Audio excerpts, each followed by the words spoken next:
Previously on VCR Party Live. Lodge, Dutch oven, cooking basic. Are you familiar with the other connotation of Dutch ovens? I am. You are? Yeah. Do you think your parents know what Dutch ovens are? I doubt it. Oh, so I have to explain what a Dutch oven is. Yeah.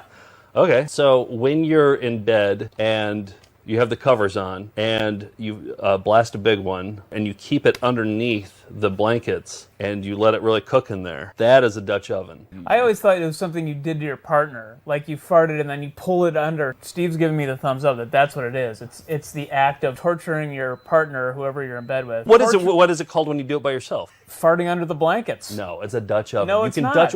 Like single people can't have Dutch ovens? I don't think so. You're cooking for two. No. Fart I'm underneath saying the covers. it's a Dutch oven because you let it cook in there. No. And then you release it. Steve, Is the act of... were you in a fraternity? No. Okay, but to me... Why'd you ask him if he was in a fraternity? Because this is, I have a feeling, something that fraternity guys would do. I wasn't in a It's fraternity. prank. I've Dutch oven my entire life. The whole point is that it's cooking. So once you release It's it... cooking in the Dutch oven. Dutch Dutch oven oven isn't a prank. It is. It's something you do No. to torture somebody else. Dutch oven is not a prank. Dutch oven is a thing. It's just a thing. It's a noun. Just farting under the covers is what you do in general if you fart. You don't pull it over your head. You don't pull it over your head. Oh my goodness. That, Steve, is You are not 100% in that. agreement. You have to have your head underneath Yes, there? that is what a Dutch oven is. That's Brooklyn a different style. thing. Brooklyn style. No. Brooklyn style. All right, it's not a Dutch oven. You call it what you want, but It's it's a not Dutch a Dutch oven, Brooklyn style. No. A Something fart else. under the covers is a Dutch oven. No. That's all farts. I'm expecting you, who considers yourself a fart expert, would know the definition. And I've never actually done this, and I know what the fuck it is. So...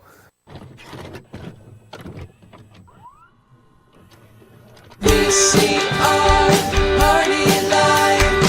VCR Party Live. At the end of the 20th century, a scientist saw a killer comet on its way. He filmed instructions for its destruction over a second-hand VHS tape, but then was hit by a Winnebago. So his assistants Nick and Joe must search every corner of his drone for a cassette that is our only home. But in the meantime, they'll play the greatest hits they find. VCR Party Live. VCR Party Live. Anna Melinda's. Well, hello. Hello. Here it is, Tuesday night VCR Party Live. We watch VHS tapes. We have 13,000 of them, and we're trying to watch all of them. And Nick's here, and George is here, and Steve is here. And it's an exciting show because we're finally having the funny Bone-ament today. You guys jazzed for that? Yeah, I mean, it's been 3 weeks since we came up with the idea, but it's finally happening, and we have I never thought I'd see this day. I know. We have a great guest to do it with. One of our favorites, Emmy Blotnick, a comedian, comedy writer, television producer. She's worked on your favorite TV shows, and she does a lot of stand-up, so I feel like she's a good judge of our VHS comedians that we're all going to put in a corner today.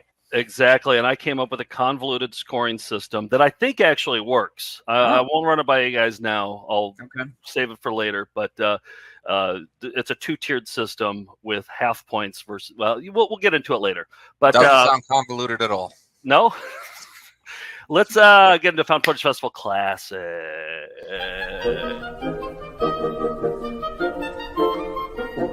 You caught me with my pants down, but no one sells carpet or waterbeds for less.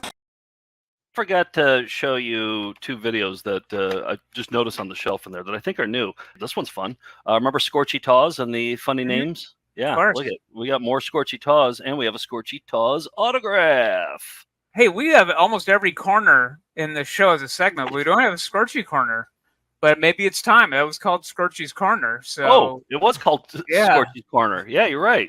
Yeah, George, start working on an intro, and then we'll find content for it. Would it be Scorchy's Corner or Scorchy's Corner's Corner? I mean, are we, maybe so it's a corner based on Scorchy's Corner. Yeah. Well, we have 3 tapes of Scorchy's Corner over there, and they're all autographed. So Scorchy's Corner, I like it. Let's do it. I got a few tapes to show off, too. We're in New Jersey next week. We're doing a benefit show in Jersey City for WFMU, one of our favorite radio stations.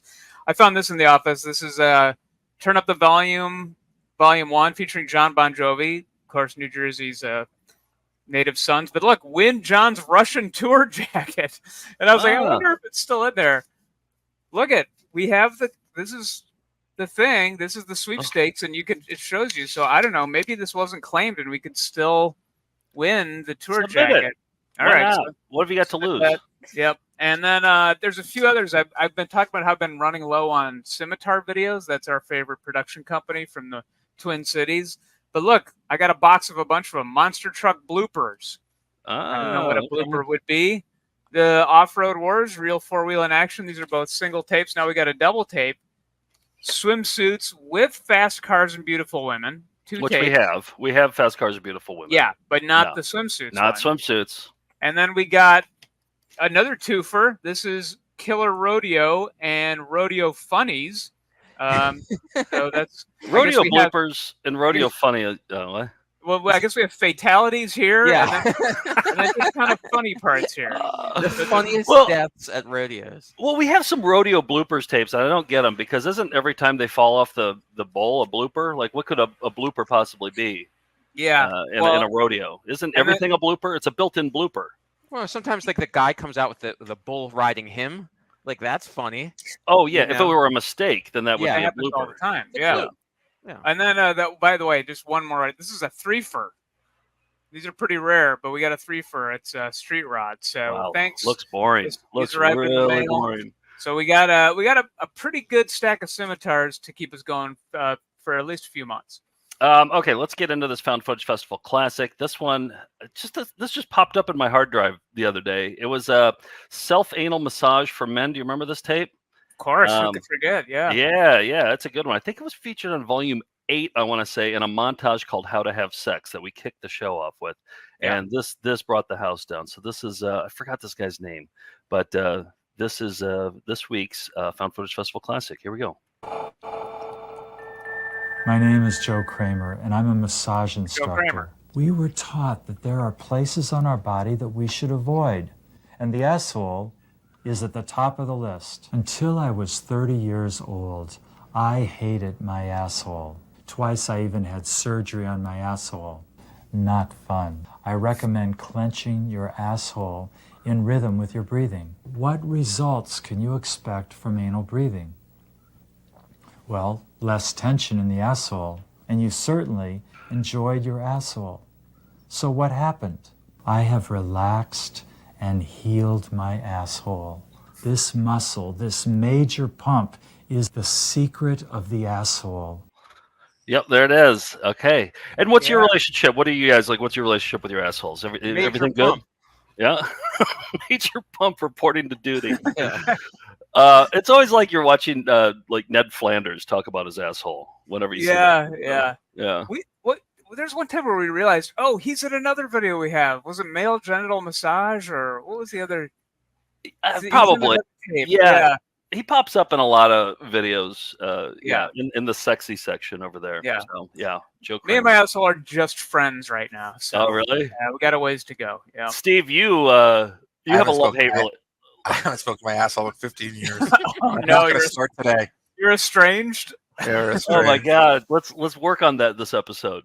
Let's take off your pants. Let's work on this. Okay. Steve, what are you selling out in the meantime? I am selling out. I'm doing a selfish sellout. I am selling out because I want people to subscribe to.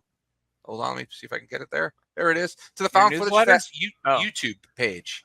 Yeah. It gives us a lot more opportunities. So if you haven't been able to join Patreon or you don't have money, this is something free you can do that really helps out and will help. If we can get it over 100,000 subscribers, I think we're at 74. I say we're, even though I'm nothing to do with the Found Fetish. Yeah, you Fetish are. Of Festival. course. Say we. Yeah. You can throw Part of we's. it. Did you Yeah, just say we're the not Found gonna- Fetish Festival by accident? I hope so. Well, I'm still thinking about my asshole, so there we But go. wait a second. Aren't most people who watch this, aren't they already subscribing?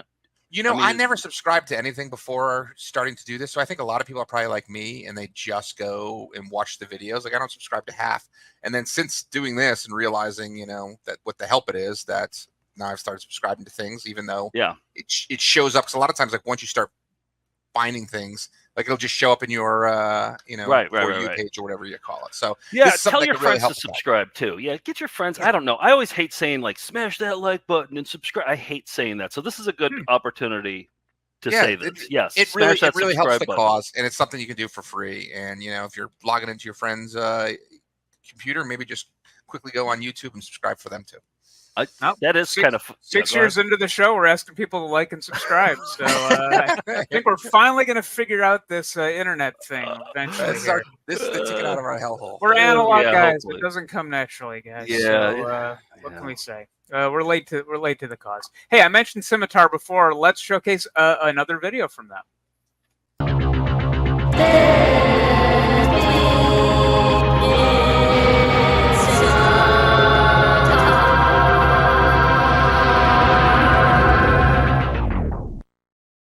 Simitar mostly does bullshit like this, the street rods and monster truck bloopers and whatever, special interest tapes. But they did release movies, especially early on, and they had cool covers. Last week I showed one called Victims, apostrophe. It's like, this movie looks awesome. It was a knife with a woman in the reflection of the knife. I'm like, this has got to pack a punch. It's mostly shots that are too dark to make out, and audio that you can't understand because it wasn't recorded well, and the acting was, bottom of the barrel, but it has a charm to it. So I'm just going to show you. Let me guess. Is it EP mode? Did they record it in EP? Okay. Yeah, the worst possible quality, but they probably transferred it from like 16 millimeter and then dumbed it down to EP mode and then sat on a shelf for 35 years. So I think this might have been 8 millimeter to start with, because I don't even think the source film was good on this. But either way, this is all I could salvage from Victims from Simitar. But cool logo at the beginning. It's the old love this logo. Love this logo. Opening scene. A man dressed as an old lady. And he gets punched out by this guy. Somebody call the police!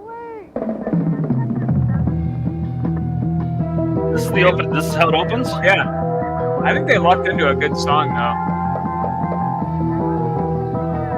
No, one thing I noticed is they clearly couldn't do any stunts. So anytime there's danger, they're never. It's always like stock footage, and then they cut to the women who are nowhere near this danger. So this is a snake they encounter in the desert. What's the matter? So it apparently bit her, Oh, no. but it happened off screen.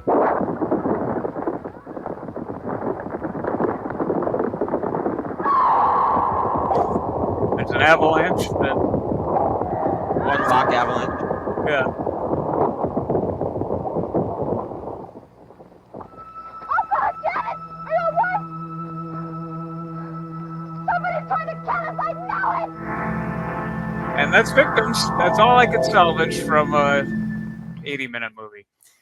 Okay. It was a tumbleweed production. Yeah, so the rest was pretty dark, or you couldn't understand what they were saying, but those were the scenes of fake danger that those ladies were in. Let's do swimsuits next week. How about? Let's do something fun. It's summertime. Next week we have an even more exciting. It's going to be the 35th anniversary of Tim Burton's Batman, so we're going to do an all Batman episode next week. That's the fun thing we're doing next week. There we go. All right, that'll be fun. Yeah. All right, too cool. All right, let us get into, what are we? Flying windows.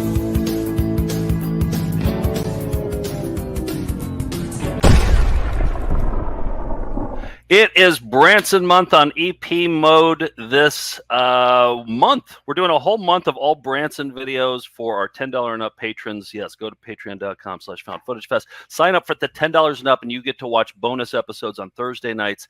We're watching all Branson is this category. It's almost like its own category. We have so many of them, and we never really watch them. And it turns out they're all really great. And it turns out also we know a lot of people who went to Branson, have stories about Branson. Well, we were watching some the other day, and we watched a Jim Stafford video. Who's like he's one of those entertainers. He does the song and the dance and the comedy and all that. But this is how his video started off. So here's the fine window. Also, I think these might be controversial windows because I think the window is attached to something. So yeah, we'll have to talk to Wayne.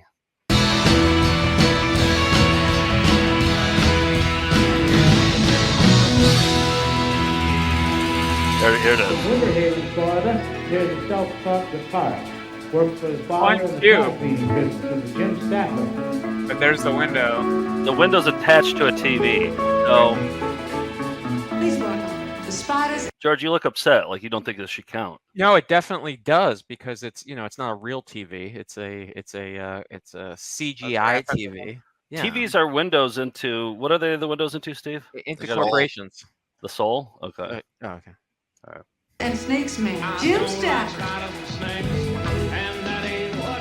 Once again, our very good buddy, Mr. Jim Stafford. Flying, it's flipping, It's a great combination.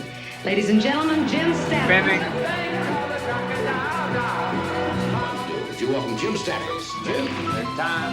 Have you ever heard of Jim Stafford? Do you know who this guy is? The comedian of the year. Here's Jim Stafford. He's the comedian of the year. He is a nut.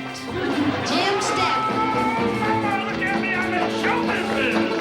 I think like a lot of Branson acts, his most successful days were behind him, and then he moved to Branson to start a show there. So. Yeah. Branson month is going to be fun though. We've already done a couple of them. Oh, We man. uploaded one last Thursday. I want to go so bad now. After hearing about this. And after our first Branson episode, Bill Mancuso, a viewer and patron, said, Nick, are you having fun watching these? Because it doesn't look like it. And I said yes, but I was doing a 5-day simulated fast last week, so I was a little low energy, but I love Branson week. Yeah. There were some parts where you looked a little distant. In fact, I might have been glazed. There's one part that I noticed. If you're not into Branson, you can watch for this reason only. Nick is back at his shenanigans. Check this out. You know what? What did I do? And I also bet that 2001 was the year they instituted this program. We see a lot of 2001 stuff. You know, people probably bought it because they're in the video. And then they realized he's got a new Nick sip. Yeah, that was my shenanigans. I was drinking an electrolyte mixture for my fast thing. So yeah, up to no good. he's got hydrating. Every time it happens when I'm doing the show and I see you doing a Nick sip, it takes every ounce of my being not to call attention to. Why does me drinking something distract you so much? It's the puckering of the lips and then just like That's see, what you see do how to you suck look. water from a straw. I know, but just take sips this way. Do it the old-fashioned way. Why do you need a straw? Because I have a very large thing. If I did that with a huge thing, it would it would take up the entire screen and be even more distracting. You have a small bladder. You should be drinking from small mugs. I was trying to get some of the 400 calories I got per day during that episode to have any energy at all. So who got you the Nick Sips mug? That's pretty that slick. was Allie. Yeah. Oh, she got you that? Yeah. Yep, that was a gift. Yeah. Pretty good. And all this if you become a patron. Yeah, exactly. Yeah. So you don't even have to watch the Branson bullshit. You can just watch Nick taking sips every so often. I think he takes 2 per episode. So it's really interesting stuff. Yeah. Wayne, by the way, who's another viewer of ours, she counts our flying windows, and she sent me an update yesterday. So here's flying windows. It started at episode 117, and look at she's got on a table rock. Right leg was the first one. By the way, the 4-year anniversary of the first flying window segment is coming up in 3 weeks. So we got we'll have to do something special. Yeah. So I mean, a lot of these. Riddles the Clown had 12. I'm just going through a bunch here. I don't remember half of these. Not even half. More than half of these. I don't even remember. No. Violent Italian. Madonna Bear Essentials. The trails that follow do not count. Okay. Window Lee Roth only had 1. Yep. The flipping does not count as flying. Interesting. Controversial VHS windows, rectangular shape, so it counts as a window. Okay. She's the right. Knots Landing intro had 39. I mean, there's been look at this. You could just keep scrolling. Then we get to here we have the Bible Adventures Nintendo commercial 3, very weak windows. And we're up to finally last week. So we are at 2,388 as of last week. She'll have to weigh in. Number 1 flub of the year. No. Number 1 flub. I think that works. I like it. I don't think you did it on purpose, though. No, I didn't. But I mean, exactly. I so think it's a flub. Works. Yeah, it does actually. Weighing in. Yeah. Call what you want, but I think she should weigh in and tell us whether those flying Jim Stafford objects were windows or TVs or what they were. But as long as we're counting things, Lewis sent this in, and he's been counting things. And he's been counting what are we's. And so sometimes I think people hear me say what are we. If you don't know what are we's from, it's from John and Johnny. It's this 146 thousandths of a gram, which is more than. Oh, they are more than live television. This is fun, isn't it? What are we? That's the what are we. Anytime something happens on the show where essentially something falls or something bad happens, I say, what are we?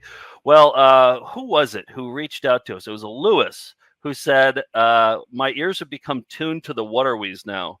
These are from episode 300 and up. Episodes 315, 308, and 306 had 0, but episode 316 had a whopping 7. So he's counting the what are we's.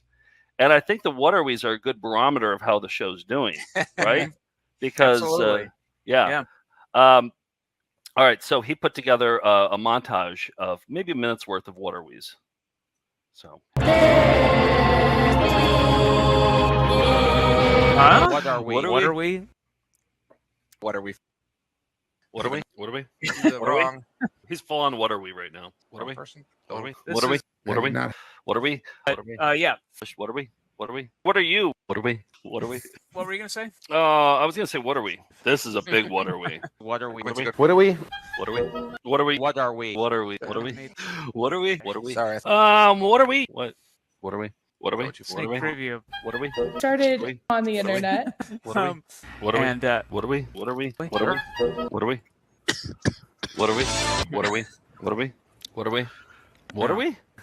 What are we? what are we? That was such a what are we? What are we? What are we? What are we? What are we? What are we? What are we? What are we? We're the guys with the little red dicks. I've seen what are we's before, but this is the most what are we we've ever what are we. So thank you, Lewis, for doing that. And he also sent me this in the same email. He said that his mother-in-law went to Safari and then sent me this. So I thought that was nice of Lewis. But anyway, the what are we's, I think it's a reflection really on Steve and because you're steering the ship, right, Steve? You're steering this what are we ship that we're on right now, right? At times. I think a lot of those what are we's are on me, but I think there's collectively a lot of people involved. Yeah. We could also just ignore that, or just be consummate entertainers and not call attention to the mistakes. But what? That's how we improve, Nick, is by calling attention to the problems. It's called negative reinforcement. Okay, and it's powerful. It's powerful. Well, I wanted to positively reinforce all the comedians we have on the show, and we're gonna judge them with our guest comedian Emmy Blotnick, who you know from Stephen Colbert, you know from In the Know, the Mike Judge and the Mike Judge show that's on right now. And then she's been in a ton of stuff. So without further ado, here's Emmy Blotnick with the funny Bone-ament. Ladies and gentlemen.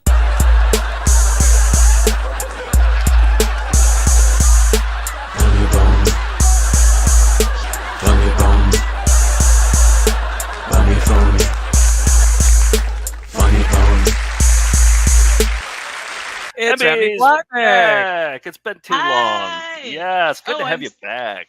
I'm so happy to be back. I being a repeat guest is like it's such an honor. I don't even have the words. Oh damn! I think you might be overqualified for what we're calling the funny Bone-ament, because you've worked with Mike Judge, Zach Woods, Stephen Colbert. But hey, I'd be remiss if you actually did some early work with none other than Harrison Ford. I don't know if you remember this, but you worked very closely, it looks like, with Mr. Harrison Ford. So I lost out on this role to Shia LaBeouf. Emmy, can you like seriously try to do this? Can you on your resume put that you judged the funny Bone-ament at some point, like somewhere, like in the middle? It doesn't have to be like right up at the top of the headline, but somewhere in there, maybe just one bullet point, like judge of the funny Bone-ament when you update your resume next. Okay, thanks. Yeah. I hope I have the opportunity to submit a resume somewhere sometime soon. Stephen Colbert, Mike Judge. What's this funny Bone-ament on here? And they're like, you have not waited tables before. Thank you.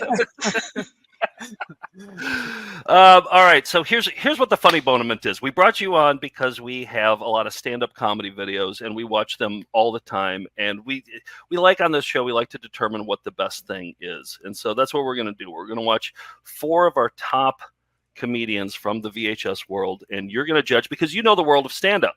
So, right, you've been a stand-up for how long? You're like a veteran at this point.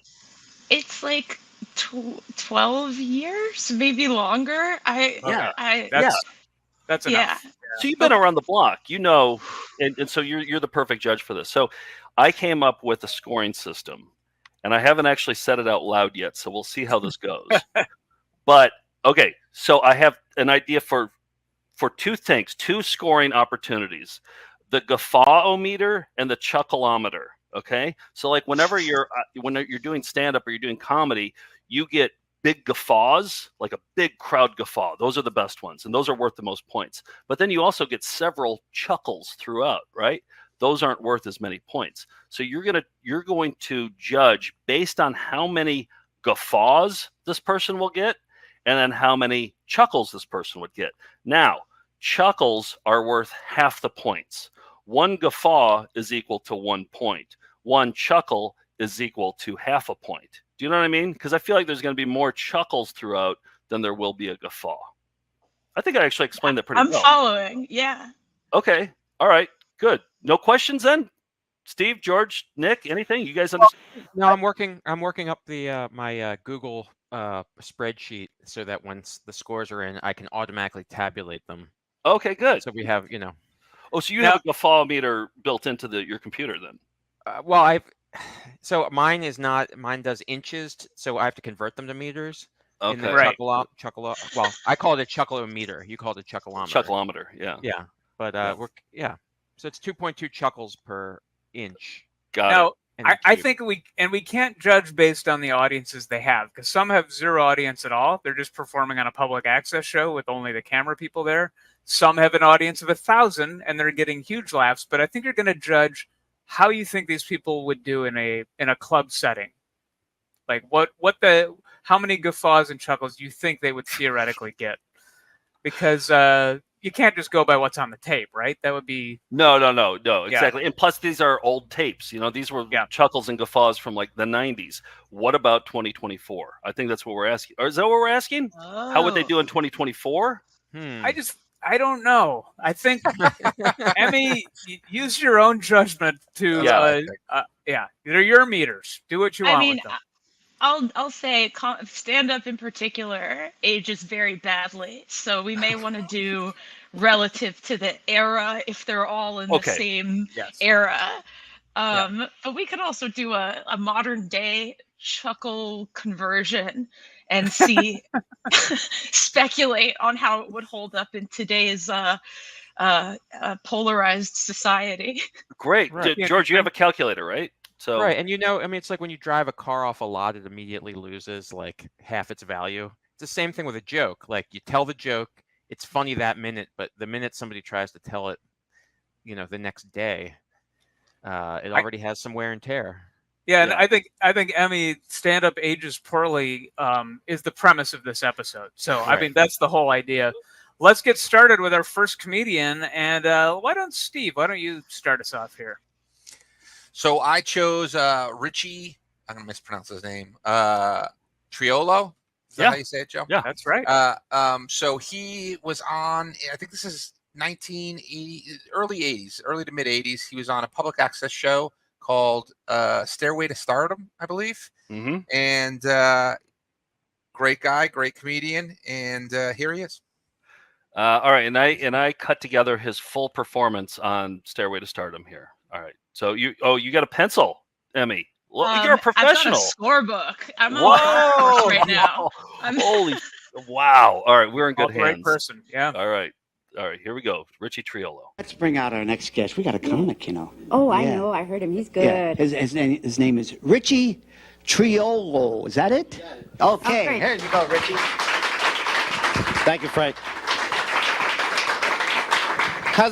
And now, and we can, if you want me to pause it, I can, but I'm going to try and let these run. And I think we shouldn't step on these, right? I think that's probably give them enough rope to hang themselves. Yep, there you go. Everybody doing? Having a good time? Yeah. Any Italians out there? Yeah. Come on, let's see your raviolis. Show us your raviolis. I'm Italian. I was brought up by very strict Italian parents, and the kind of religious Italian parents that if you go in the bedroom, they have a picture of God shaking hands with Frank Sinatra in the bedroom. My father was very strict with us. Like, if we did something wrong, like we drew hair on the St. Anthony statue and make him look like one of the Beatles, he would always smack us to a certain beat or rhythm that for every word he said, he had to smack like, I told you not to. Oh, my God. My father became a contender. My mother was the athlete in the family. Like, if we did something wrong, she'd hide in the kitchen. She'd put on Jerry Cooney trunks, a ripped bathrobe, and a mouthpiece, and wait for us to come in the kitchen. And she'd chase us around the table like, when I get a hold of you, you're going to wish you were dead. I used to run in my room and lock the door. And she'd come up to the door, open the door. I'm not going to hit you. I know you're going to hit me, Mom. I know you're going to hit me. Open the door. I'm not going to hit you. Now, I waited for everything to get very quiet. I opened the door just a crack. She would put her hand through, like the Frankenstein monster, pull me by my hair and give me a tour of the house. Anyway, what was I going to say? The city was doing a lot of things this past couple of weeks. And remember, they celebrated the 50th anniversary of the movie King Kong? One day I'm looking up, I seen King Kong on the building. The next day I come back, I see this big brown thing stuck on the side. Looked like it climbed up, took a dump, and left. What are they going to do? What are they going to do? Oh, kids. What are they going to do for the 50th anniversary of Deep Throat? Have a giant mouth going up and down the building? Craziness. And what else happened in the city this year? St. Patrick's Day Parade was a riot. Anyone go to St. Patrick's Day Parade? There was that nut taking this road test during the parade. Did you see? I have never seen so many Irish people sober up so fast in my life. When Irish eyes are smile. Oh, truck it! Get out of the way. Thank God nobody got killed during that parade. One poor guy got hit by the truck. He got up, looked right in the television camera. Automobile Club of America. Did you have to be that good? Thank you. There it is, Richie Triolo. Okay, there he is. Yes. All right. My initial thought, the one joke that I thought was very good was the God shaking hands with Frank Sinatra. But after that, I think a lot of them didn't age well. But you're the expert, Emmy. What do you think? What's your take? Well, I was nervous at first because he said, "Where are the Italian people? Show me your raviolis," and that fell, I thought, quite flat, even with a crowd of people who did identify as Italian. Right.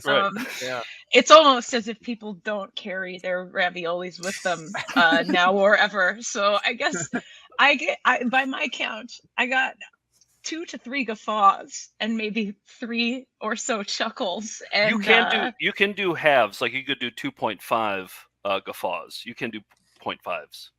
Okay. Yeah. Well, it's good that you're telling me now that I've watched one. Right. I Yeah. think, Yeah. Yeah. You can. Let's see, and I guess let's throw in a bonus, maybe half chuckle for the ducktail hairstyle, which I like. He had the sort of manic pixie dream girl bangs, but then like it's not a mullet; it's more of like it had like a ramp to it. Like I have a theory about that. I think he wore a hat there, and then when he started, he took the hat off because it looks like hat head to me. You know, it's like a ring of a hat. I don't know. That's just my theory.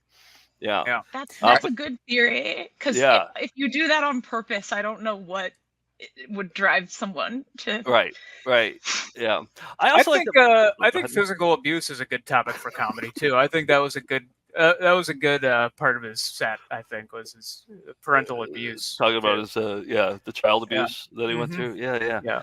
And you want to gloss over that without a punchline because it's serious. So yep. I also like want to give. Oh, after you. Oh, I also like when he kind of like stopped himself and he's like, "What was I gonna say?" There's one part where he said, "What was I gonna say?" I just really genuinely like that part. Yeah, it was Nick, a total Joe, that is exactly what I was gonna say. Oh, like, was it? Oh, yeah. Yes, when he goes, what was I gonna say? It's like you always want to leave that in. Yeah, and craziness. I like that part too. So what's our total of guffaws and chuckles for Richie Triolo? Do we want one number? Let me do some math. Well, George will confirm the points. Chuckle number and a guffaw number. I'm counting 3 of each. Okay. Oh, really? Okay, 3 chuckles, 3 guffaws, 3 chuckles. Okay. Well, what about the 0.5 for the ducktail?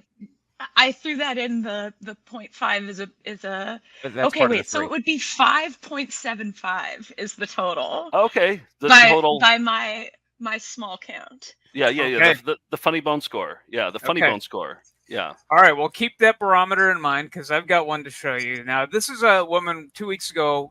We discovered her on a tape called "Bad Girls of the Bible," and she's a Christian comedian. She was highlighting people like Jezebel and things like that about the Bible, but with humor.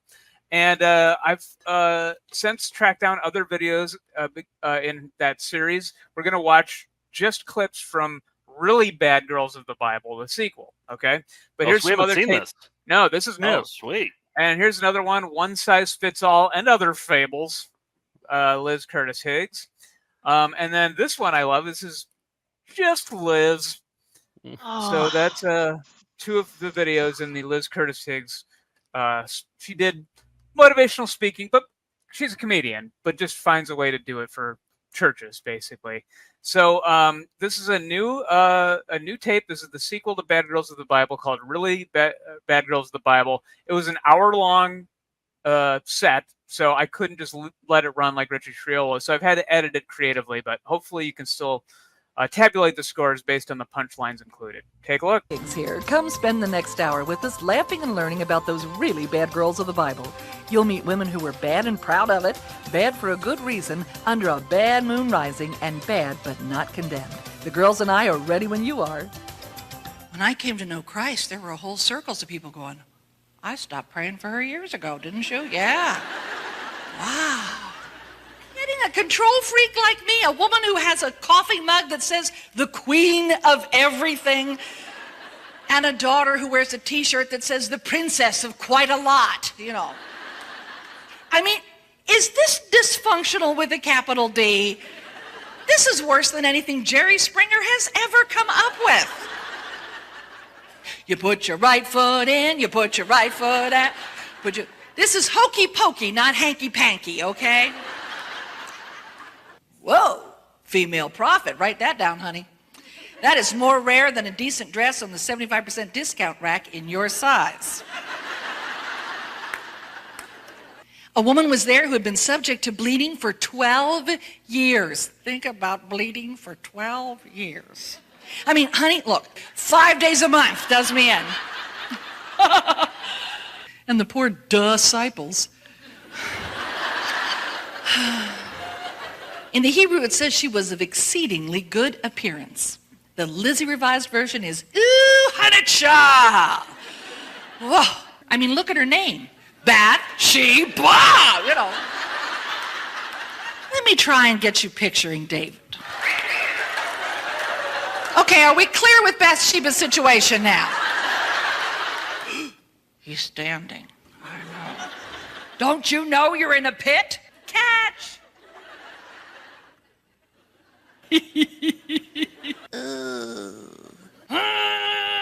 I can hear Cecil B. DeMille now. Cut! Thanks for joining us for this 60-minute introduction to 8 of history's really bad girls. You can learn lots more about these infamous women in the book, Really Bad Girls of the Bible from Waterbrook Press. She killed. They ate her up. It was 1,000 people in that room, by the way. That's what she said at the beginning. And Emmy, do you have any material about Bathsheba from the Bible? I don't know if that's in your repertoire, but I had not heard of I've heard of the Bible. I hadn't heard of that Sheba. She really did kill. Okay, sort of like when we first finished watching Richie, I Mandela affected suspenders on his outfit that weren't there. And when we finished watching this lady, I hallucinated an open casket behind her with how hard she killed in it. she absolutely slayed, so I get it. 100%. Yeah. Yeah. I think you were mixing that up with the harp, that huge harp that was next to her. Do you remember the Yes. harp? There was a harp next to her that she never. Nick, did she ever play the harp in there, or was that No, just a set piece? Yeah, I think it was just part of the church's. That was the Okay. decor of the church. This is the so you You weren't know- hallucinating, but But I remember, yeah. remember when Dimitri Martin play piano and or didn't he play guitar or something and do his jokes when he would, maybe she Zach could do be Galifianakis. one of the harp. Yeah, Zach Galifianakis did with piano. Maybe she could do it with the harp. She could be one of the harp people. I don't know. I'm just spitballing here. I don't think she needed think it. that would be great. Yeah, I think so. I think it might have been a hat on a hat, though. She destroyed just with her words alone. But what do you think, Emmy? How'd she do? Well, by my count, there were a lot of chuckles and fewer guffaws, but it may be a higher count. It may be the total may be higher than Richie on the Interesting. sheer volume of chuckles. Like Sometimes the chuckles will beat out the guffaws. That's just the way this game is played. I didn't invent the scoring system, but this lady, I feel like she, there's a lot of showmanship in her act, where you might not see a joke written in the transcript. You feel it in chopping and mugging, and those are important tools in any Christian comics arsenal. I'm glad you picked up on that. Yeah. So it sounds like a joke. It's not necessarily a joke, but it sounds and feels like a joke. Exactly. The melody of a ripping joke where there is none at all. And it is a real, not since Jesus has someone had such incredible sleight of hand. Speaking of Jesus, I was wondering, would Jesus find this funny? When God's looking down and was just like, oh, that's. But I feel like God would have gotten mad at the hunk part when she held up the bag that had the hunk on it. I feel like God would be like, oh, no, that's not cool. That's God made hunks. Oh, that's a Yeah, good it'd point. be like, cut to me. I'm the hunk. That's Yeah, me. exactly. Jesus. He's the ultimate hunk. Yes. Yeah, got 6-pack abs and everything. Yeah. So what's your final? What do you think for Liz Curtis Higgs? Really Bad Girls of the Bible. How many chuckles? How many guffaws? I got 7 chuckles, 3 guffaws. Does that Wow. sound about Okay. right? Yeah. All right. She Any fared bonus pretty well. points? Are you rewarding any bonus points for? Yeah, let's give her a bonus point because it is rare to find a dress in your size at 70% off. That spoke to you. Yeah. Okay. Yes. All right. I was like, damn, it's not a punchline, but that really Relatable. That really hits for me. All right. George, what's the final point total on that? Well, there were 3 guffaws and 7 chuckles, and then there was that a half point for the dress? Let's do a half point. And you know what? Let's round up one more for Disciples, which got neither a chuckle nor a guffaw, but deserves. But also, I feel like God something. wouldn't God be mad at that, or at least Jesus would be mad at that, right? I think the apostles would be pissed off at that. Well, yeah. I don't know. Depends how liberal their church is. Yeah, I guess so. It might be why she saved it for the sequel. You know. Right. Yep. Right. The dirt. It's the blue material. George, what's our point total for Liz? Well, that would so we're counting a guffaw as 1 and a chuckle as 1, or Chuckle's a half point. Okay. How many times do I have to? Okay. Okay. Well, so then it's 3 plus 3.5, or 6.5 plus a full 1 for Disciples and the dress. I went to college for math to find that she had a total of 7.5. 7.5. Wow. All right. She's the one to beat. Step aside, Richie Triolo. There's a new funny bone in town. All right, it's my turn. So, Emmy, are you familiar with Daniel Songer? Have you ever heard of Daniel Songer before? He's a YouTube comedian. He he's posted over 200 different comedy acts that he does around his house. He does them sometimes in his back lawn, never for an audience. So this will be interesting to see how you gauge this. Sometimes he's on a deck, sometimes he's in a driveway, and he does these routines that I think he writes or maybe loosely outlines, and then they're all about, 6-7 minutes long. Each month I do a new songer video. I used to play him all the time, and then people got sick of it. He's very polarizing, so now I get to do one songer a month. And but so you're either going to hate this guy or you're going to love this guy. And this was the hardest thing I've ever had to edit. I took maybe 70 different Songer clips and tried to find the essence of Daniel Songer. So just a few minutes from Songer. And the way he comes out here is how he comes out for all of his shows. So you're just going to see most of them just right in the middle of one of his performances. But this is how he starts every single one. Here we go.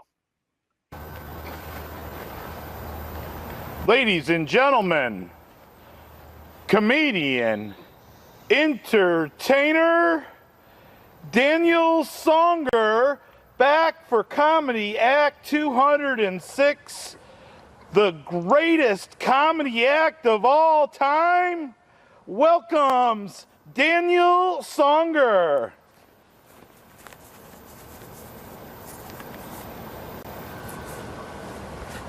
Hey, 206 comedy acts. I was in a country club shooting pool with two of my friends, and we're playing this game, Cutthroat. And the waitress comes over, real pretty girl comes over. She wants to know the game, you know? I start explaining to her, and I got all my balls around the cue ball, you know? And I start telling her, I got to get the opponent's balls in, man. I got to get the opponent's balls in. Balls in. I got to get the opponent's balls in. Come on, you know, get the balls in, you know. Squeezing the charming. Don't squeeze the Charmin! Yeah, you know, you remember that? Don't squeeze the Charmin! You know? I mean, you're gonna squeeze the Charmin, man! Don't squeeze the Charmin, man! You know? I'm squeezing away! I mean, it must have been an hour. I'm sitting there, wow! Don't squeeze the Charmin, man! You know? Hey. Emmy, how you doing so far? Everything? I mean... Do you have any questions? Have I dissociated? Yes. That's a good sign. Yeah. So yeah, Songer goes either way with some people, and but there's still 14 minutes left. So let me just finish playing this for you, and then we'll determine. Hey, what do you call a pumpkin patch? I'm telling you, you know. I mean, you see them out there, man. What do you call a pumpkin patch? It's a bunch of inbreds. Yeah, man. They're pumping kin, man. They're inbreds. What's wrong with this picture? Pumpkin? Wow, man. Hey, Applejack got with pumpkin pie. What you got then, man? I don't know. And you open up a can of with ass. Open up a can of with ass. With that ass. You know, open the can, you know. Open the can, man. And what do you got? Open a can of with ass, you know. I mean, he's coming up to the door. He's like, I'm gonna open up a can of whip ass. Whip it real good, you know. He's gonna open up a can of whip ass. You got a can between your legs. Open up a can of with ass. With that ass. You know, hey, you know, there are people all over the world that actually, they really do like me. All right, so we'll end it there. Wow. It was funny watching you evolve through his comedy act. I feel like you came around to him. I think by the end, that last line has now colored everything I saw before it. I worry that wasn't a joke, though. I think that, I think he was serious there. There are people who like him. Yeah, I think that, yeah. Comedians can be sincere too. That's like a new Well, form of comedy. I'm glad you brought that up, Nick, because before you give us the rankings here, I want to show this. Daniel Songer is so complex, and you don't have to factor this into your score. But we did something.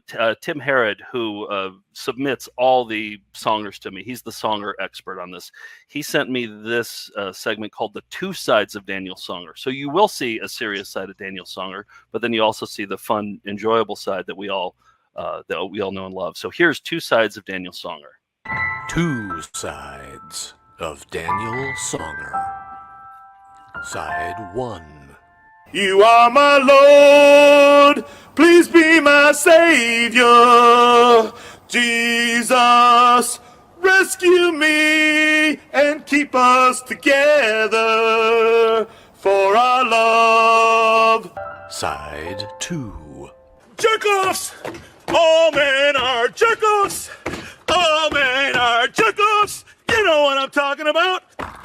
Jerk-off! This has been Two Sides of Daniel So Songer. he's complex. He's not your typical comedian. He's got very different sides to him. So I love him personally. George can't stand him. Steve, you can't stand him. Nick, you're always on the fence with him. Small doses is my rule. Yeah. Yeah. But where do you stand on the Songer issue, Emmy? I'm gonna go with Nick's small doses because I do think he's obviously very aerobically capable.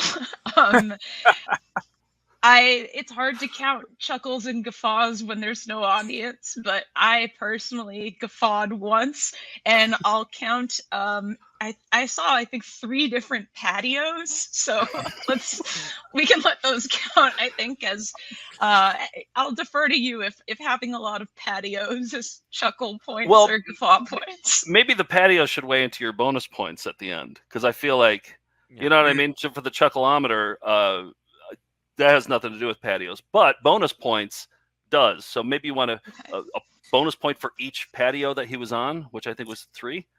I counted 3 as well, so that brings his score. I'll do the math this time. 4. Okay. Can I ask Emmy what the chuckle was? When did you chuckle? Do you remember the line? Tragically, it was there are people who like me. Oh, that was it. Okay. So that was funny. I have this right. Your guffaws were 0, or they were? It was 1.1. I'll give that 1 guffaw. Yeah. Okay, and then a point for each patio that he records himself breathlessly on. So you don't. There's no chuckles in there for you. Are you sure about that? I felt like there were. There's 1. No, 1 guffaw. But I'm asking. So you didn't count any chuckles in that. I think I may have felt more of like a sort of concern, or like a sort of secondhand fearfulness. I don't know that maybe interfered with my chuckles. But you can always veto. I'm just some person. No. You know, you can always veto my count. No. You call the shots here. You're right. If you were feeling that way, there's spot no way. on to me.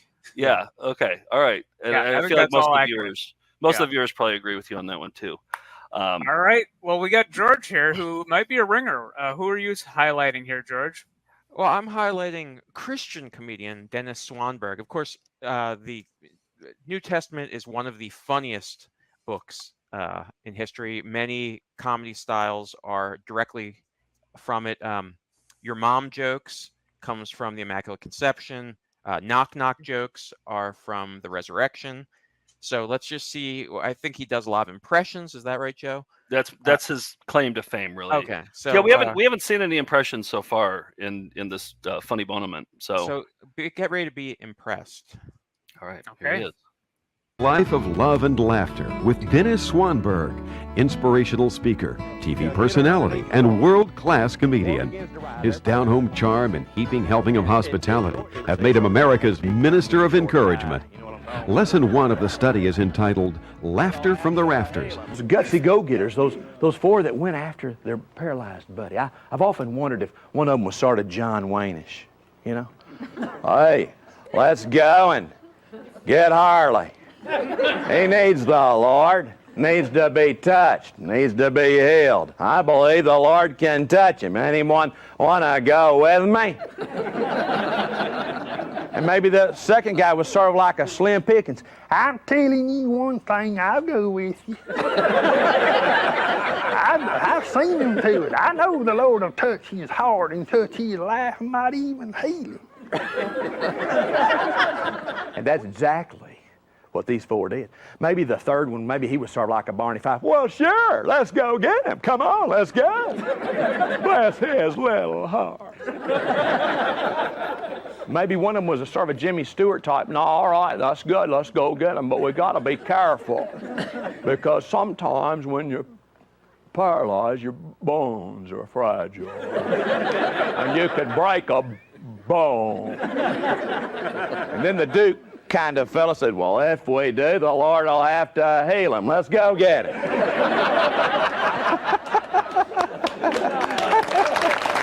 he started the cloud. He started the cloud.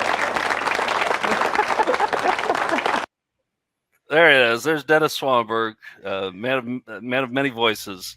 Swanee, he's a legend of the show. We had him in volume 1 of the show. We've been with Swanberg for a really long time. We have a bunch of his other videos, and he does all the exact same impressions in every single one of them. So that's because they're relatable to kids. Kids know Jimmy Stewart and Barney Fife. Now, if you want to reach them, you got to go with the classics. Yep, teenagers love a good John Wayne impression. Yeah. Emmy, what do you think? Where do you stand on Swanberg? I mean, my jaw fell to the floor at the the self-applause break is I've never seen that, and I stand this legend, as young people would say. Yes. You've never tried to initiate that at any of your sets before, right? Not yet. Okay. I have not, and in fact, I would associate it with like a Jeb Bush type of thing if he didn't have so much freaking charisma. I mean, they were so ready to clap on his cue, whether or not there was a joke. So that's being a showman for sure. It worked. The prompt worked. So pretty good Barney Fife, though. No matter what the material was like, that's a pretty good Don Knotts impression. So I'll hand that to him if nothing else. But yeah. Here's a question I have to you guys as a Swanberg. I don't know what his fans are called. Swanheads? Yeah, Swanheads. Does he do, when he does these voices, are they for all, is it the same voices no matter who he's impersonating? They are supposed to be different people. But he finds a reason. Like, he'll be like, whenever I think of the Apostle Paul, I don't know why, I just think of Jimmy Stewart. Well, it's like, well, we all know why. That's one of your 4 impressions. That's why you think of Jimmy Stewart. Because Paul was tender, and he loved those people and he prayed for them. Yeah, that's his Beatles impression too. He said, and Ringo, he's sort of like Barney Fife. Yeah, and exactly. Those are his 4 impressions. They do all sound pretty similar. You're right. What's the count? What do we? Oh, you got more observations? Yeah. No, I'm tallying as we speak. I counted. Take your time. Okay. Wait. Before we hear this, George, can we get a rundown of what the scores currently are? Yeah. So Richie Triolo, Steve's choice, is at a 5.75. Nick's choice, Liz Curtis Higgs, is at a 7.5. Oh. Joe's Songer is at a 4, propped up by 3 points for Dex. He's still in last place with even 3 decks. What he needed in a set was more decks, is what he needed. He needed more patios. And, it was 4 decks away from leading. We would be winning this right now. All right. But now, so Dennis Swanberg. Dennis Swanberg, by my count, got 8 C's, 2.5 G's. Oh. And we're going to do one extra category. Those are voices. And we'll throw in maybe 1 point, because those did all sound like the same point. 1 point for all the same. 1 V. Yes. Okay. Whoa. Okay. So to recap, 8 C's, 8 chuckles. I like the industry talk now. We have like industry talk here. Yep. Yeah. We got C's, G's, and B's. Yeah. Okay. And how many G's was it again? I got 2.5 G's. 2.5 G's. Okay. And then 1 V. And 1 V. And you can make that, to me, that's 1 point, but it could be however, you could do it how it's about it's about 1 deck, I would say. Yeah. Yeah. It's 1 voice equals a deck. Yeah. I think We have a tie between Really? Liz Curtis Higgs and Dennis Swanberg at 7.5. Holy really? shit. Wow, well, that's impressive. I think that is a good excuse for our viewers to go to Patreon. You don't have to be a patron, but let's weigh in between those. Is it going to be Liz Curtis Higgs? Is it going to be Dennis Swanberg, the two Christian comedians? I was going to suggest we have a laugh off, though. I thought a laugh off would be the way to go. I just don't have any clips ready. Oh, I guess Songer's not in it, but we could have a Songer laugh gets off. the honorary can of whiff ass as a Yeah, prize. that's his prize. What is the whiff ass? It doesn't make any more sense in context, right? No, I mean, it doesn't. never does. I watched the whole video, and he doesn't really explain whiff ass. I think he's doing a play on whoop ass, right? Yeah. And then he says whiff ass, but then he switches it to whip ass when he starts whipping his butt. Yep. He's riffing. Yeah. Yep. Okay. I'm understanding this correctly. His whiff ass routine, right? Yes. You guys are all in agreement with me? Okay, good. Yeah. Emmy, He you opened up were. a He opened up what? A can of. I was going to say a can of riff ass, but it was the right time to interrupt me. You did the right thing. I should not have. I'm sorry. No, That was yeah, a can perfect. of riff ass. You were the right judge, and I love that it came down to a tie because now, that gives us a reason to involve the viewers. That's always a good thing. And I have to tell you, I was watching In the Know, the sort of NPR stop motion animated show with Zach Woods and Mike Judge, and I saw your name at the end of it, and I was like, oh, of course, this show is hilarious, and I was so happy to see that you were a producer on that show. Hey, thank you. I'm really glad that that you watched it, and thanks for liking it. Well, sometimes when we're on long drives, I'll do it. Joe will give me like 2 topics, and I'll do a This American Life impression of what those would be like, and so it reminded me of sort of the Ira Glass impressions we do in the car. And we do one for us, Nick. It's always just like picture this: you're on the subway and you're seeing something unusual, something you've never seen before, but it's not disruptive. It's something you're enjoying. It's a breakdancer, but like one you've never seen. I'm Ira Glass. On today's This American Life, stories of breakdancing in public places. Act 1, a bird in the hand. I don't know. It's so good. That's really good. You should get on NPR just for that. But Joel will be like, do one on, get from this topic to this topic. And so but there's a lot of those, just the overly preciousness of NPR broadcasting and represented very well. And it's done in like a stop motion Davy and Goliath style. So it's unlike anything I've seen. Very What channel's it on? Where can we watch it? Is it It's on Peacock, right? Peacock? Okay. Which, Nice. it's the same stop motion studio that did the Pinocchio movie. Oh my God, his name is escaping Guillermo me del now. Toro? Yes, I was gonna say Benicio del Toro, and I'm like, I know that's not it.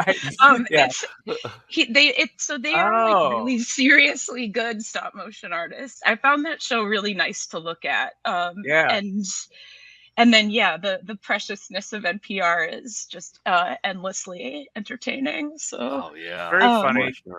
What else are you working on? What's going on?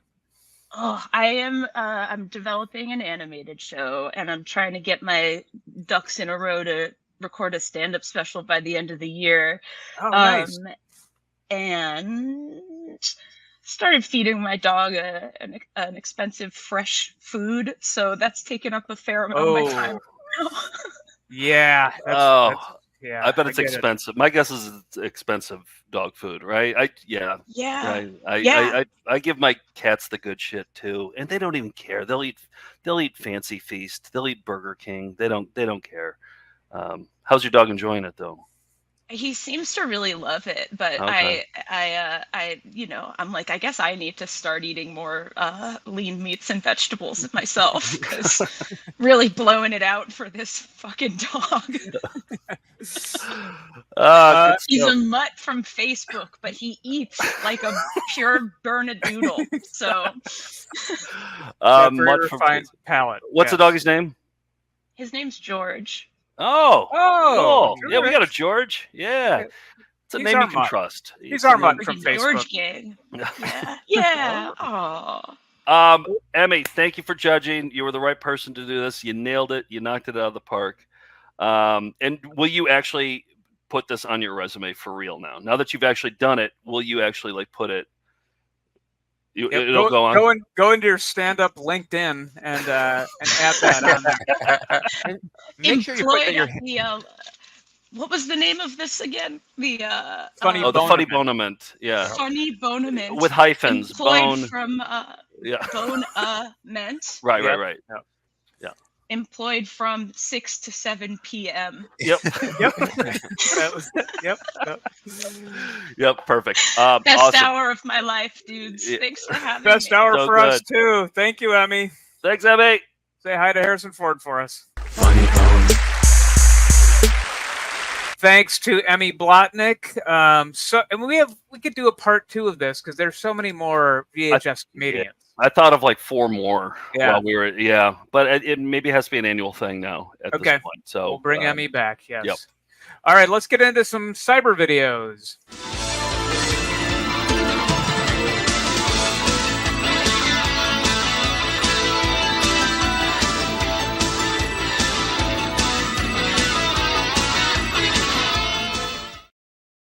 I don't know who sent this to me. It was like it was on some social media, but they said you should be aware of this local commercial from Louisville. Now we're in Louisville next week, and so I thought this would be a good opportunity. Our first show in Louisville sold out. They added a second one, but it's a commercial for a place called Just Sweats, which made me laugh to begin with because they just sold sweatpants and sweatshirts, but also they had a unique way of selling those sweats. So here it is, Just Sweats.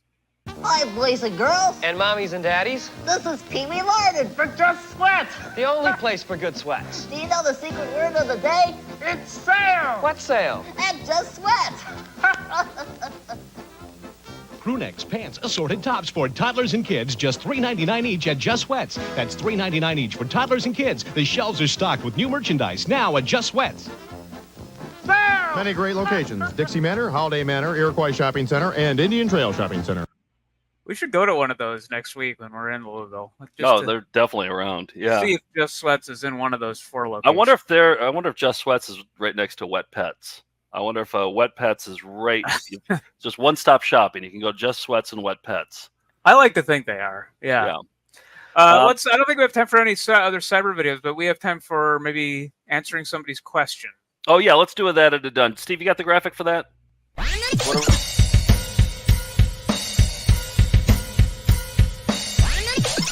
That's it. That it done. Right there. Okay, so if you ever have a question, we have a lot of inside jokes on this show. If you ever have a question about one of the many inside, this whole show is an inside joke. Email us info@foundfootagefest.com. We will get a that it done for you. Evan sent a that it done in. He said, "Can y'all explain to me and the Melindas why your name is written as some sort of pouch-related pun?" Talking to me, Pouchy J, El Poucho, His Royal Pouchness, etc. Do you guys know why I call myself the Pouch, the J Pouch? Do you guys remember? No. Yeah, I think George gave you the nickname. I don't think so. I thought it was a video about a surgery. It was exactly, but you I think at the end said that's what you should call yourself. Exactly. It was a video. Nick, you didn't remember that? No, I did not. And I'm fine with that. Everybody else did. I'm fine with not knowing. Your brain's selective with what it remembers. It has to be.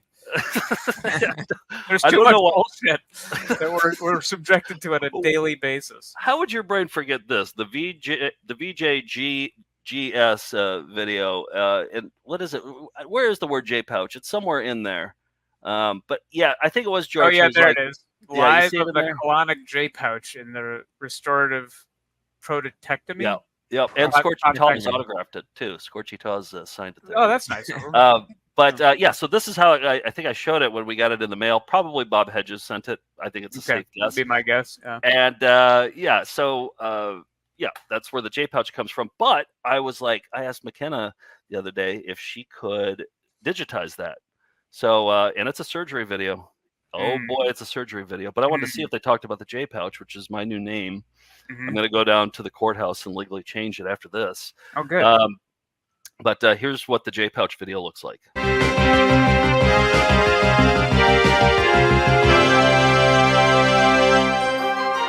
graphic.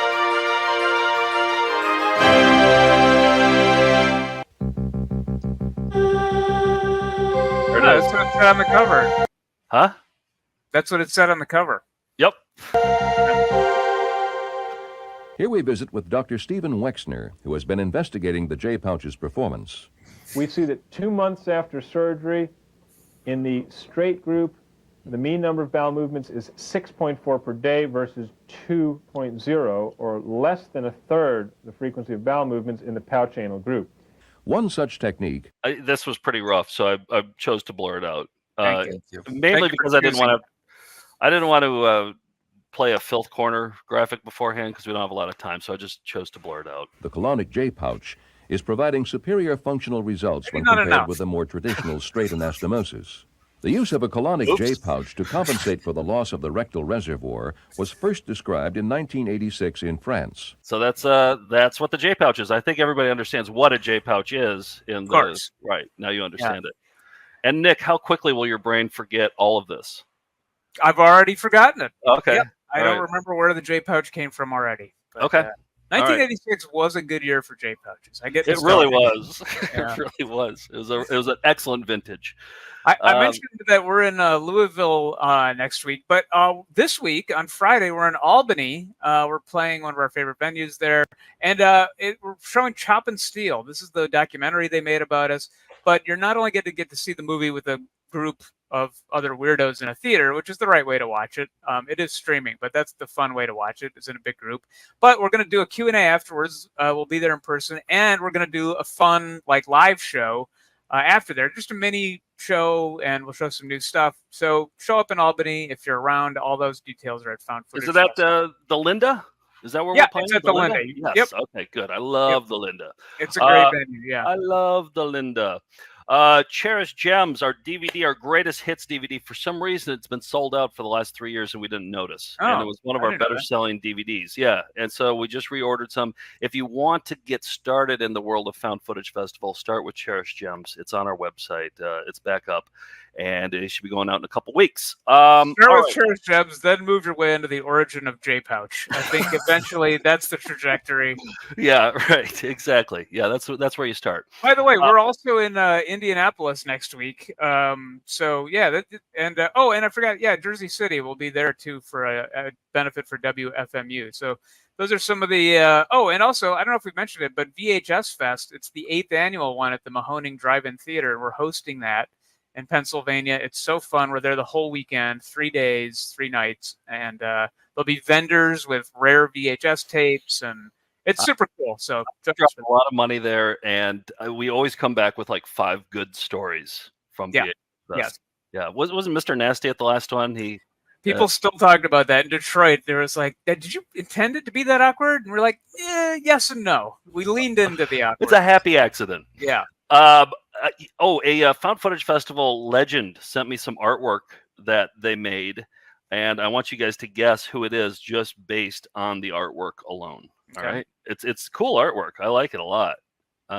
There's one. There's another. There's another. Art Paul? Oh, that's a good guess. Spit influenced. All right. Yep. It's somebody that we've met. It's a friend of the show. I'm gonna go with Martin Carlton. Okay. Nick, you got any guesses based on? No, I don't know. Jack Mulcahy? Nope. It's the one and only Czar. Oh. Czar makes cool art. Wow. He sent it to me this weekend, and he told me, he's like, if you take the paintings and you turn it to the side, sometimes you see different looking creatures and animals in it. So I was like, I want a Czar painting so bad. Well, it's called Zart. Oh yes, Czar okay, art. Zart. Yes, Zart is the correct. Who zarted? Yeah. So anyway, I've been emailing with him, and I asked him if he would sign the Rocks Winning Workout Without Weights tank top on the sweat stain that we include on the shirt. If he would autograph it, he said yes. I'll do it in exchange for some paints. So I'm going to send him some paint in exchange for he's going to autograph that whoever wins this, because we're having a raffle. Okay. To win the tank top of Rocks Winning Workout Without Weights shirt signed by Czar. Let me. Can I add this to the? And we're going to go through this exercise routine. There's And you Czar. can follow along with this exercise routine. Now what we're going to do is we're going to have my friend. There's the sweat stain. All right, and that's what we modeled the sweat stain after. And a lot of people told me that they think it looks like a jizz stain. I don't think it looks like a jizz stain. Do you think it looks like? I think on camera when you hold it up, it's kind of shiny, so it looks a little. I specifically told the graphic designer not to make it look like a jizz stain. Specifically said. Well, that's what you do when you're in our business. You have to lay down the line with your graphic designers. All right, so if you want to have this jizz-stained Rocks Winning Workout Without Weights tank top signed by Czar, you can possibly get it by entering our summertime sweepstakes. Just address it to Toss Me in the Hopper for the sweat-stained tank top replica from Rocks Winning Workout Without Weights, hopefully signed by Czar. Oh, we could probably take off the hopefully now that he's going to sign it on the sweat-stained sweepstakes. And look at this. We got a taker who sent this in. Nick and Jake sent one in. And so this is going in the hopper. We've got 2 in the hopper so far. So we got 3 in the hopper so far. All right. So send it in, and we'll toss you in the hopper. All right. Anything else, or should we say good night? Found Footage Fest sale, garage sale is still happening. McKenna took all of our loose ends, and she's just selling it for cheap. We have $5 Winnebago Man T-shirts. What are we? Up on the website, go to store.foundfootagefest.com. Rewindo, we got new stuff up. Baby Rappers up there now in its entirety. Auction Alley. Oh, you're way behind me, Nick. I'm moving along. Oh, there we go. Yeah. Okay. Rewindo, and you know what I'm going to do for Rewindo? I'm going to put up some of my favorite clips from 2021. I just stumbled across a whole hard drive of them, and I'm going to string them out into like 20 minutes of just the videos. Nick, I suggest you do the same thing. I think that could be a cool thing. Okay. I was going to upload Bonanza Convention. You remember that video I showed? Yeah. I thought it was too boring. But then I thought maybe there's a fun category we can have called VHS to fall asleep to. So if you're having trouble sleeping, you put on this category and you fall asleep to Bonanza Convention. Because I don't even think a Bonanza enthusiast would like Bonanza Convention. I fall asleep to podcasts. I think that could be the video version. Yeah. That might help people. So I like the idea. Yeah. And I'm amazed you had the thought this might be too boring. I think that might be a first. It was 2.5 hours long. And so it was a challenge even to me to edit it. So, yeah. All right. Once again, next week, we got the All Batman episode with special guest Vera Drew, the director and star of The People's Joker, the big hot movie that's been at festivals. It's coming out on VHS and DVD in the fall. And she's going to come on, and we're going to watch some Batman VHS oddities. Not the movie, obviously, but weird things from the Batman-related verse. So, all right, we're going to go out on a Songer remix song by Tim and Jonathan, the 2 brothers from Texas. This is a super cool song. He took samples from Daniel Songer and remixed it, and it's super cool. And the video that he included actually looks like some of Czar's art, Czar. So, okay, cool. Here's the thing: if we had been prepared, we could have done better. Thanks, Emmy Blotnick, and we'll see you down the road to Clowndom. Please don't forget to smash that thumb button, a.k.a. the Steve button, and please subscribe to Found Footage Fest. And everyone's a puppet when they're dead. Whoopee ding!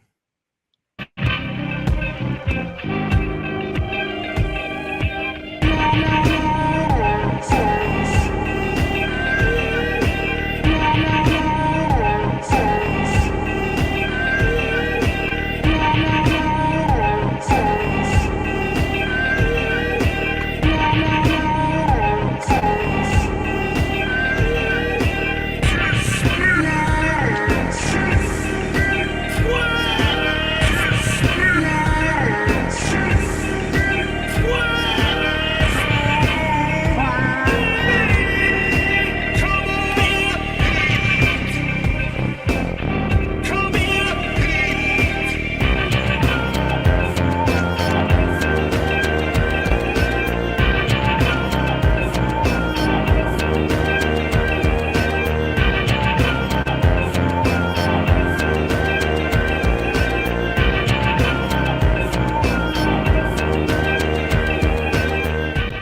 return, Dr. Selner will complete the bunion surgery.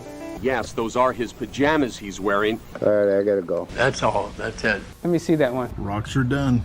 Gotta sleep. Bye. That's it. That it done. We did our best. If we'd been prepared, we could have done better. What do you think about Bibra? About what? An 8. My nose isn't for yuck anymore. Ooh. That's all I'm doing. Sure, Yodel. Have a good day. Sizzler. Tinkerbell. We'll be right back right after that. Good luck from all of us at Hagen. And Kurt Polstead, the real great guy. Thank you very much for being here, and God bless you very much. Nice.